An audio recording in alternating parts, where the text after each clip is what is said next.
Much like the engine under its bonnet, the previous Rio's handling was some way short of compelling, much like the engine under its bonnet.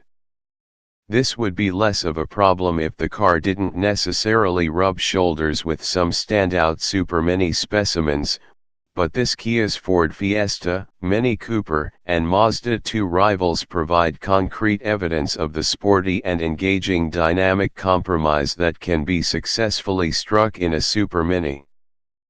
But the latest Rio, although quite competent, provides no additional evidence that Kia's engineers are any closer to reproducing such a savvy state of chassis tune.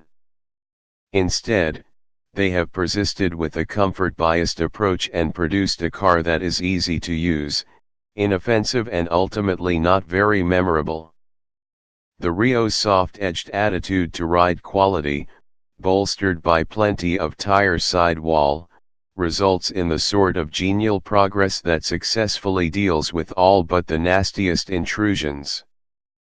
The wheel control lacks the light-footed élan that some rivals benefit from having plumbed into their suspension travel, yet, and on motorway journeys in particular, it's hard to find fault with the deliberate care Kia has taken in solemnly causing you no discomfort. The obvious drawback is that any attempt to break out of the suspension's spongy morass is at once very difficult and singularly unrewarding. Where its rivals seek to lift a driver's mood via the levity that comes with the instant handling agility of a compact wheelbase, the Rio prefers an unruffled sort of plod that makes it seem larger and heavier than it actually is. The mismatched weighting of the control surfaces don't help. The light steering is too keen to promote muscle atrophy in your right arm, while muscle growth is promoting the left arm working the gear lever.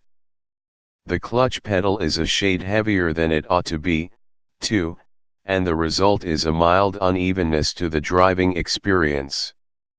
It's a minor gripe, but one that would nevertheless be noted by any owner of a Volkswagen Polo or Skoda Fabia. At the limit of grip, the Rio does inevitably suffer for the softness of its suspension.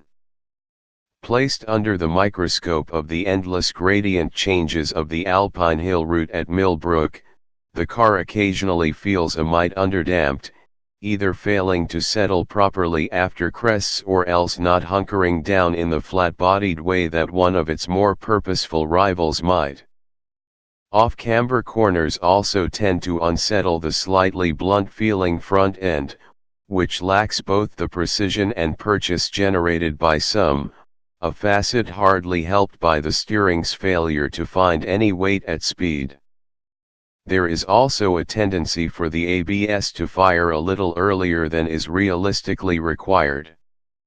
Nevertheless, front drive predictability and fail-safe composure are present in ample quantity and, ultimately, they are the benchmarks for any cooking hatchback.